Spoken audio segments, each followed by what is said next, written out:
Have you ever noticed how some people command respect without uttering a single word? Or walked into a room and felt something shift, like an invisible wall was built between you and everyone else? What if the real reason people pull away from us is something we're doing without even realizing it? It's a painful realization, but sometimes we are the ones silently pushing others away. Without meaning to, our smallest habits, subtle, routine, and deeply ingrained, can erode how others see us. Respect doesn't just vanish overnight. It fades quietly, slipping through the cracks of our daily actions. The Stoics understood this well. Character is destiny, they taught, and few understood that better than Marcus Aurelius. He wrote, "Waste no more time arguing about what a good man should be. Be one." But how often do we live that principle? How often do we adopt behaviors that do the opposite, habits that slowly weaken the respect others have for us?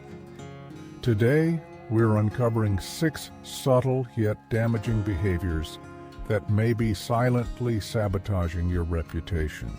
These behaviors not only distort how others perceive you, but also weaken your own self-respect and inner discipline. You may not even realize you're doing them, yet their impact can be immediate and lasting. But here's the good news.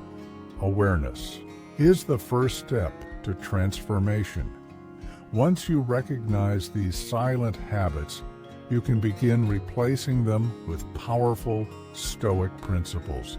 Principles that earn respect, not through force, but through character. So, are you ready to take back control over how the world sees you, starting from within? Let's begin. 1. Gossiping. Marcus Aurelius's words still echo through time. Waste no more time arguing about what a good man should be. Be one. Gossip, though it may seem harmless at first, just idle chatter or casual bonding, is actually one of the quietest assassins of respect. The moment you speak ill of someone behind their back, it's not just them you're exposing. You're sending a silent signal about your own character. Those listening might smile, nod, or even laugh, but somewhere in the back of their minds a thought lingers.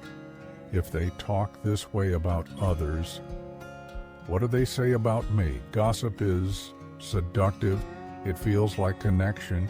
It gives you that fleeting sense of inclusion. But it's an illusion. True connection is never built on tearing others down. It's built on trust, loyalty, and integrity. Seneca once said, "It is a rough road that leads to the heights of greatness." Gossip is the easy road, but it leads nowhere worth going. Each time you dissect someone else's flaws, you take the easy path. It's much simpler to highlight another person's faults than to confront your own. But does that make you stronger? Does it make you wiser? Does it earn you respect?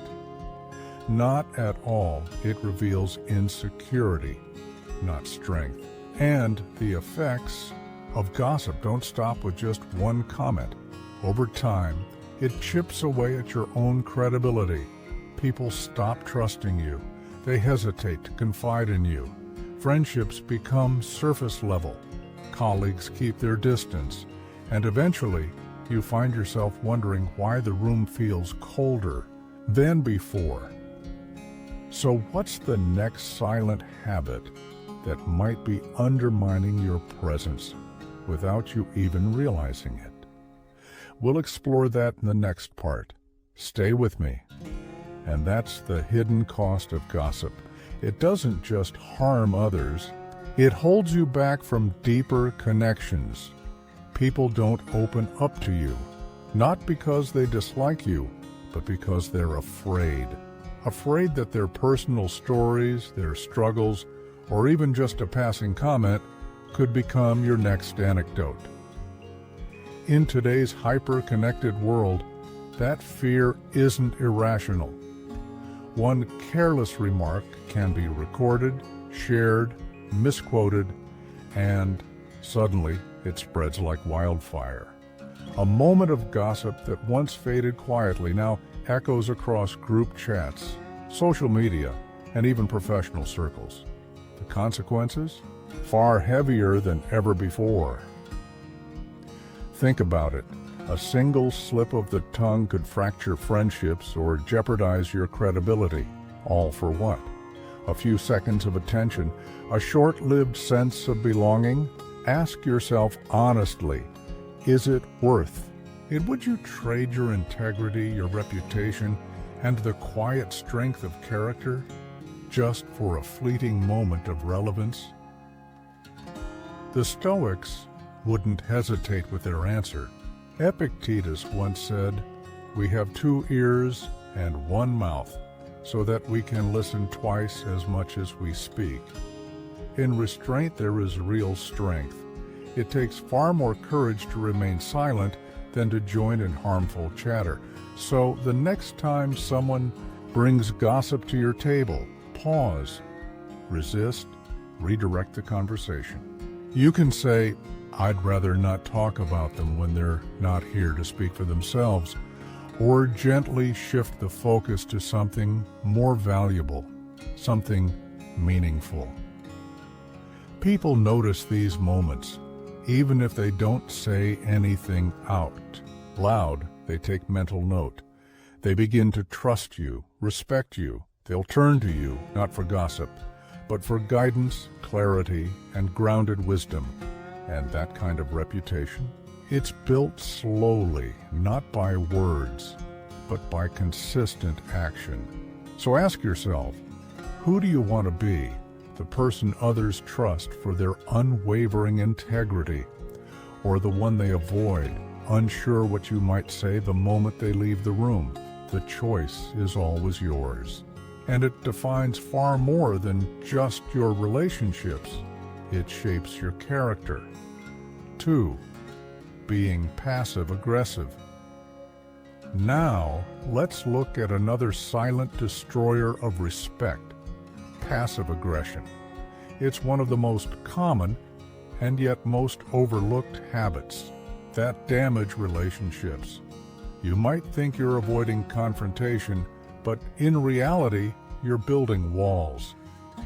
It starts subtly. The classic "I'm fine" when you're clearly not.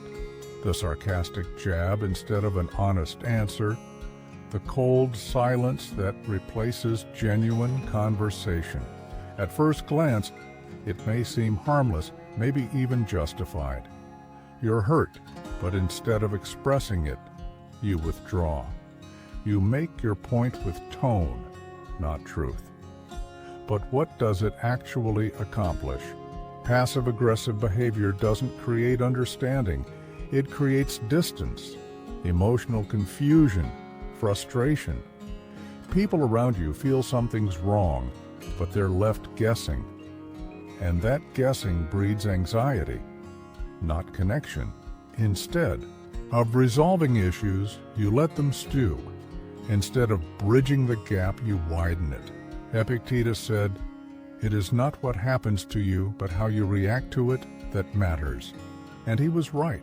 Reacting with sarcasm, silence, or hidden jabs might feel like a safe route, but it's the fastest way to lose respect. People want clarity, not cryptic signals. They want honesty, not hidden hostility. So, how can you break free from this pattern? That's exactly what we'll explore in the next part. Let's keep going. In the last section, we saw how passive-aggressive behavior pushes people away, not because of what's said, but because of what's left unsaid. But the damage doesn't stop there. When you bury your feelings instead of expressing them, you don't just hurt others, you hurt yourself too. Just think about it. How many romantic, professional, or even close friendships have slowly unraveled because of unspoken resentment? How many times have you found yourself silently fuming expecting someone to magically figure out why you're upset. And when they didn't, you felt even more hurt, even more misunderstood. Here's the hard truth. No one can read your mind. Expecting others to decode your emotions instead of clearly communicating them isn't fair to them or to you. Let's take a simple, all too common example. Picture a man named John. He's been feeling unappreciated by his partner, but instead of opening up, instead of simply saying, "I feel overlooked," he chooses silence. He gives her the cold shoulder. He throws out snide remarks. He sighs, loudly, hoping she'll somehow get it. Over time, his behavior becomes a wall that blocks connection, intimacy, and conversation. His partner starts pulling away, avoiding deeper talks altogether. And by the time John realizes what his actions have caused, the emotional distance is already too wide to cross. Now, pause for a moment. Be honest with yourself. How many of your own relationships, past or present, have been strained by this same habit? Have people started avoiding difficult conversations with you because they felt exhausted, trying to guess what you were really feeling? The more you sidestep honest communication, the more you teach people that you can't be relied on for openness. And once trust starts to crack, respect doesn't stay far behind. It crumbles. Marcus Aurelius offered a powerful reminder. Waste no more time arguing what a good man should be. Be one. And that means no more hiding behind emotional games. If something bothers you, say it. Calmly, directly, respectfully. The next time you catch yourself about to send a passive-aggressive message like, "Wow, must be nice to have all that free time," pause. Ask yourself, what am I really trying to say? Why am I afraid to be clear? Most passive-aggressive behavior is rooted in fear. Fear of confrontation, fear of being misunderstood, fear of vulnerability. But avoiding direct communication doesn't prevent conflict. It just delays it, and often makes it worse when it finally surfaces. The truth is, healthy conflict, when approached with honesty and mutual respect, can strengthen a relationship. It builds understanding, it builds trust. Even uncomfortable conversations, when handled well, bring people closer. And this wisdom isn't limited to personal relationships. It applies just as much in the workplace. If a colleague consistently drops the ball, dropping hints or writing passive-aggressive emails won't solve anything. In fact, it makes things worse. A mature and respected leader doesn't play guessing games. They confront the issue directly, with clarity and composure. No, one looks up to the person who avoids every tough conversation. Respect is earned through honesty, especially when it's hard. So what's another habit that quietly drains the respect others have for you, even if your intentions are good? That's exactly where we're headed next. Let's keep going. Earlier, we explored how replacing passive-aggressive behaviors with honest communication can transform your relationships and your sense of self. Now, let's take that insight one step further. Imagine what could shift in your life if you consistently chose clarity over confusion, maturity over manipulation. The answer is powerful. People would begin to trust you more. They would respect you more. You would become known as someone emotionally grounded, capable of facing life's difficulties without hiding behind silence or sarcasm. That's the kind of strength people gravitate toward, Epictetus once said, "It is impossible for a man to learn what he thinks he already knows." If you keep justifying your passive-aggressive habits, telling yourself you're just avoiding drama, you'll stay stuck. But here's the reality. You're not avoiding drama. You're quietly creating more of it. So next time you feel tempted to make a snide comment, give someone the cold shoulder, or drop a vague hint, stop, breathe. Ask yourself, what am I actually trying to say? Could this be resolved with an honest conversation? The answer, more often than not, is yes. When you choose open, direct communication over emotional guessing games, you do more than repair relationships. You earn your own respect. You feel more in control, more confident, more true to yourself. And in the end, isn't that what we're all searching for? To be respected, not for how cleverly we hide our feelings, but for the strength and sincerity we show in facing them. 2. Never taking responsibility. Let's now move to another quiet killer of respect, refusing to take responsibility. Few things erode trust and admiration as quickly as someone who constantly shifts blame. You've probably encountered people like this, those who always have a ready excuse. It's never their fault. They point fingers at coworkers, bad timing, bad luck, or just about anything else that deflects accountability. And if we're honest, maybe there have been moments when you've caught yourself doing the same. But here's the hard truth. The more you dodge responsibility, the more you signal to the world that you're not in control of your own life. Epictetus reminded us, it's not what happens to you, but how you react to it that matters. Life is unpredictable. Challenges will come, mistakes will happen, but it's your response that shapes who you are. Blaming others might feel like relief in the moment, but it weakens you.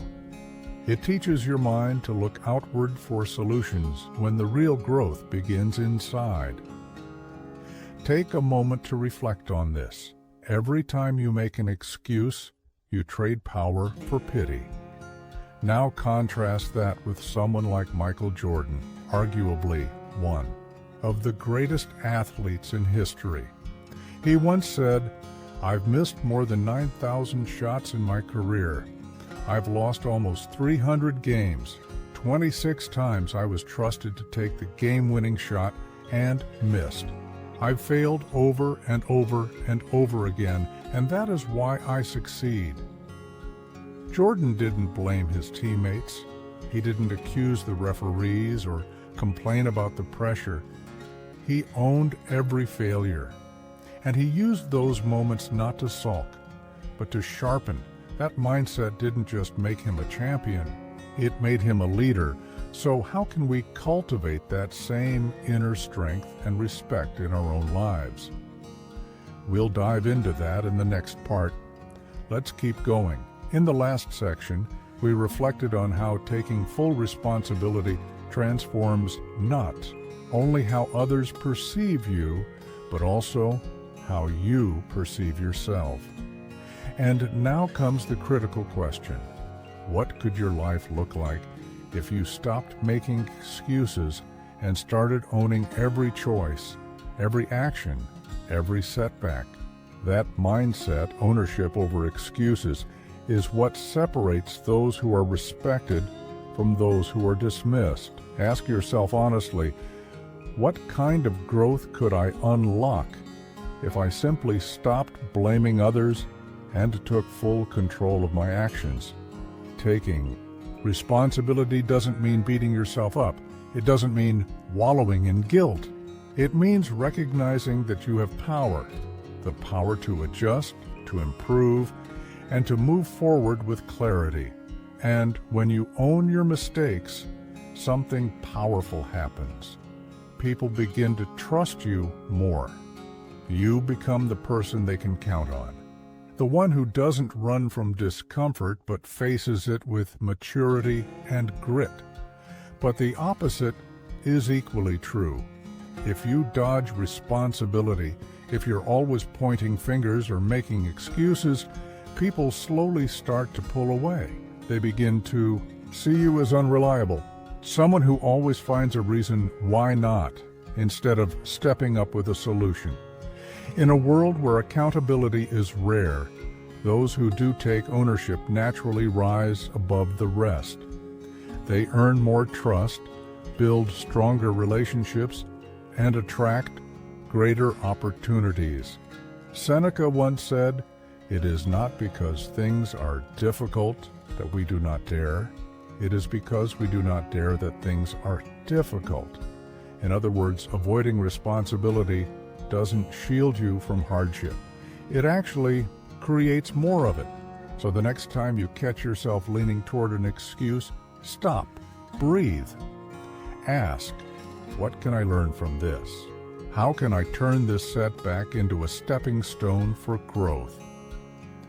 The more you practice this mindset, the more respect you'll earn, not just from others, but from the person staring back at you in the mirror. Tip number 4, lack of basic hygiene. Now let's move into something surprisingly simple, yet incredibly powerful. Basic hygiene. At first, this might sound like common sense, and yet it's often overlooked. And few things make people lose respect for you faster than poor personal hygiene. It could be something small like messy hair, wrinkled clothes, or unpleasant body odor. But these small signals speak volumes. They send a silent message. I don't care, not about myself and not about those around me. Marcus Aurelius once wrote, "The soul becomes dyed with the color of its thoughts." In many ways, how you present yourself physically is a reflection of your inner world. Neglecting hygiene doesn't just make others uncomfortable. It suggests a deeper lack of discipline, an area where you've allowed things to slip. Stoic philosophy reminds us that self-respect is not built through grand gestures, but through small, consistent actions, daily habits. And hygiene is one of the clearest indicators of whether you value structure and care in your life. First impressions matter. Long before you say a word, people are already forming opinions.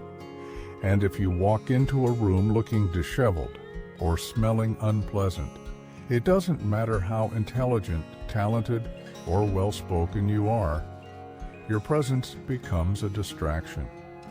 This isn't about vanity. It's about basic respect for yourself and for others.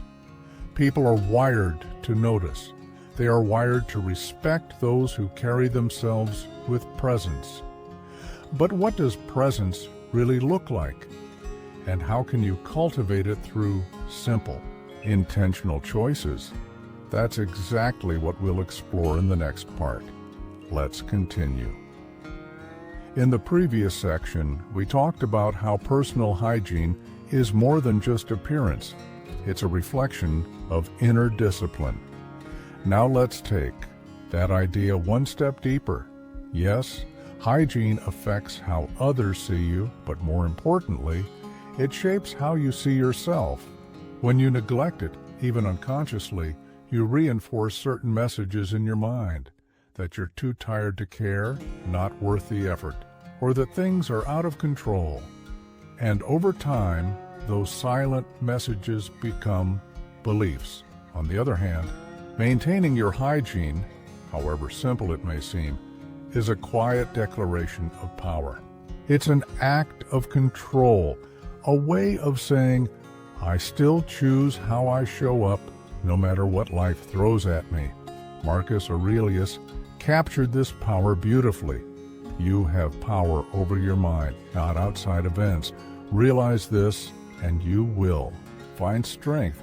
You may not be able to change your circumstances, but you can choose how you present yourself. And the truth is, good hygiene isn't complicated. It's not a grand, time-consuming ritual. It's regular showers, brushing your teeth, wearing clean, well-kept clothes, grooming yourself, simple actions that speak volumes.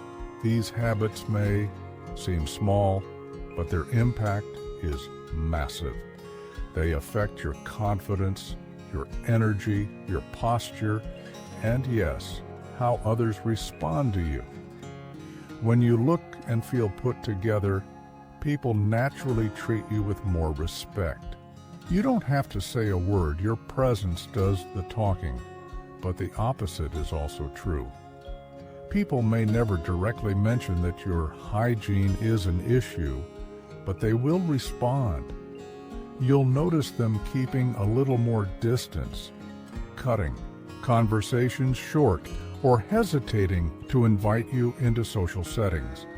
It's not meant to be cruel, it's simply a response to discomfort, and over time, this quiet distancing adds up.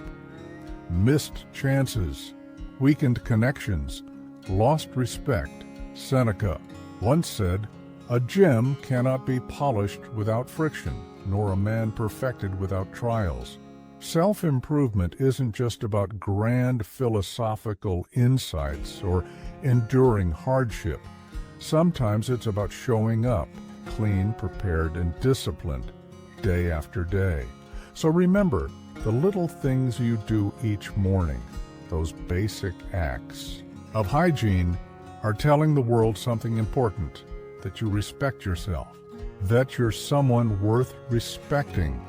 5. Constant complaining.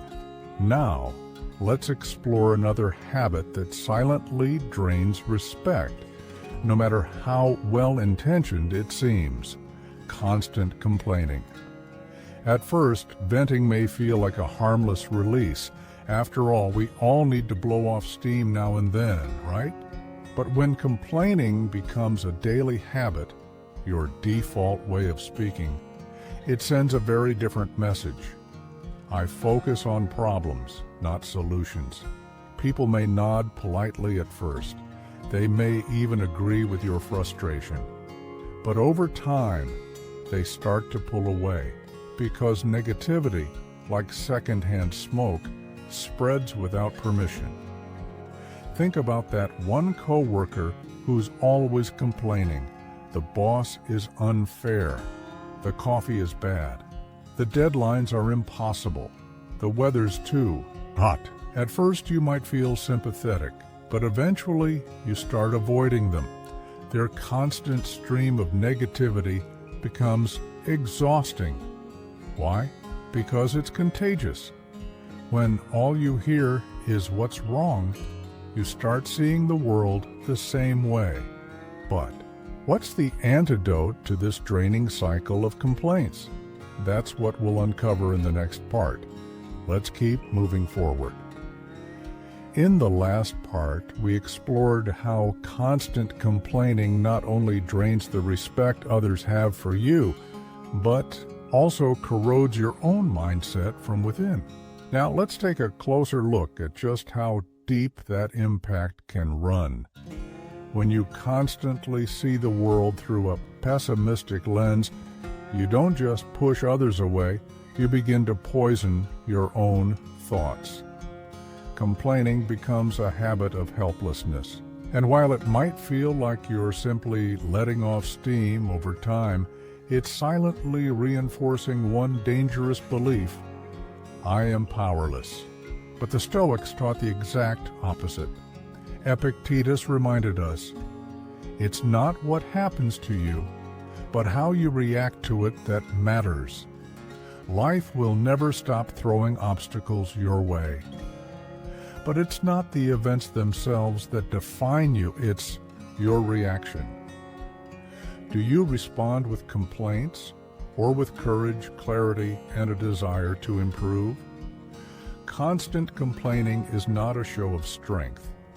It's a whisper of weakness, a signal that you've surrendered to your circumstances instead of confronting them Picture this. A man spends years complaining about his job, his boss, his co-workers, his salary. At first, his friends listen. They nod, they sympathize. But as time goes on, they start tuning out. Why? Because he never takes action. He never updates his resume, applies for new positions, or even tries to adjust his mindset. And while he's stuck in the same cycle of frustration, something worse happens. His friends begin to drift away. They're worn down by his negativity. And in the end, the man not only hates his job, he's lost the very people who once supported him. The saddest part? He never realizes that he was the source of his own unhappiness. So, take a moment to reflect. Have you unknowingly fallen into this trap? It's easy to get caught in daily frustrations, whether it's about your relationships, your workload, or just the never-ending annoyances of modern life. But here's a truth worth remembering. People respect those who seek solutions, not those who dwell on problems. And even more important, you will respect yourself more when you start choosing resilience over bitterness. Marcus Aurelius once said, "You have power over your mind, not outside events. Realize this, and you will find strength."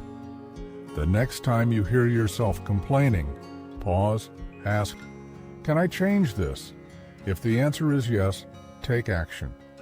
If the answer is no, let it go. This small mental shift is powerful. It improves your life, one thought at a time, and it changes how others see you. Because complaining solves nothing. It doesn't fix your problems. It doesn't bring happiness. And it certainly doesn't earn anyone's respect. What does earn respect? Facing difficulties with calm strength. Choosing perspective over pity. Becoming the kind of person who walks into a room and brings clarity, not complaints. Solutions, not problems. When you embody that mindset, people won't just admire you. You'll begin to feel truly in control of your own life, and that is real power. Text: being chronically late. Let's move on to a habit that might seem small on the surface, but speaks volumes about your character: chronic lateness. Whether it's for work meetings, social events, or casual catch-ups, when you're consistently late, you're sending a silent message. My time is more important than yours. You may not mean it that way. It may be unintentional, but that's how people perceive it. And over time, that perception chips away at their respect for you. So how can you change that? We'll dive deeper into that in the next part. Let's keep going. In the previous part, we uncovered how chronic lateness sends an unintended but powerful message that your time matters more than anyone else's. Now let's take that further and explore how this habit quietly shapes how others see you and how you see yourself. Seneca once wrote, "It is not that we have a short time to live, but that we waste a lot of it." Being late is one of the most common ways we waste time, not only our own, but other people's as well. Even if your reason sounds valid, when lateness becomes a pattern, it tells the world one thing: you're unreliable. And that's not the kind of reputation you want to carry, especially in a world where reliability is rare and valuable. Think for a moment about someone you know who's always on time. Doesn't their punctuality create an unspoken respect? It signals something deeper, that they value their commitments, your time, and themselves. Being punctual isn't just about being polite. It's about being disciplined. And discipline is one of the cornerstones of Stoic philosophy. Marcus Aurelius said, "Waste no more time arguing what a good man should be one." And sometimes being that good man is as simple as showing up when you said you would. Now ask yourself, how many times have you been late? Not because of some emergency, but simply because you mismanaged your schedule? How often has the last-minute rush left you stressed, breathless, frustrated? The truth is, chronic lateness doesn't just inconvenience others, it creates a chaotic rhythm in your life. It keeps you in a state of constant catch-up, turning your entire day into a race against the clock. Over time, this stress becomes normal, and that's dangerous. So why put yourself through that? Why not take control of your time instead of letting it control you? There's a story about a high-level CEO known for never being late, not once. At one important meeting, a few executives showed up behind schedule. Without raising his voice, the CEO stood up and said, "Time is the most valuable resource we have.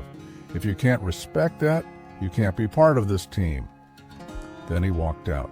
That moment stuck. The latecomers never made the same mistake again, because punctuality isn't just about good manners, it's a declaration, a clear reflection of your character. If you often find yourself running behind, take a step back and ask, why? Are you overcommitting?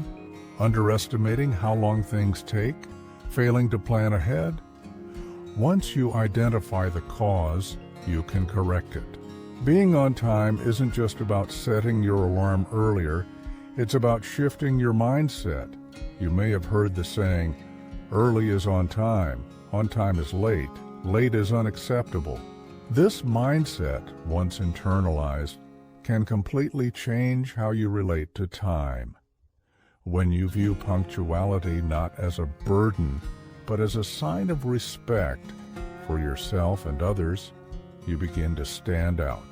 People notice. They start trusting you more, depending on you more, and yes, respecting you more. And when you consistently respect other people's time, something powerful happens. They start respecting you in return. So what's the final habit that can quietly destroy the respect you've worked so hard to build? Let's explore it next. As we saw earlier, respecting others' time earns their trust. But what about respecting yourself? Epictetus offered a timeless reminder. Know first who you are, and then adorn yourself accordingly. In other words, if you see yourself as someone worthy of respect, then your actions must reflect that belief. You can't just hope for respect. You must live in a way that naturally attracts it. And few things speak louder than the quiet consistency of showing up. On time, prepared, and intentional. So, before we wrap up, let's pause here. Because everything we've talked about, every silent habit, every subtle behavior, points to one central truth. You shape who you become, one decision at a time. I want to challenge you, not just to reflect, but to act. Choose one of these habits. Maybe it's letting go of gossip. Maybe it's finally owning your mistakes. Maybe it's setting your alarm 10 minutes earlier so you stop rushing. Whatever it is, commit to improving just one small area of your life today. Because every small shift adds up. Over time, those tiny changes form your character, and your character is what earns you respect. Not your words, not your image, but your quiet, daily discipline. Remember, respect isn't demanded, it's earned, and it's earned through choices. Choosing truth over passive aggression. Choosing action over excuses. Choosing self-respect over self-neglect. So ask yourself honestly, Which habit are you ready to tackle first? Let this not be just another video you watch and forget. Let it be a turning point, a signal to yourself that you're ready to level up, not for others, but for your own growth. Because mastery of self is not a destination, it's a practice, a lifelong pursuit of becoming better, stronger, wiser, every step forward, no matter how small, brings you closer to the person you were meant to become. So, stay focused, stay disciplined, and when life tests you, as it always will, rise with quiet strength. Until next time, let's keep building the kind of character that doesn't just demand respect, it earns it.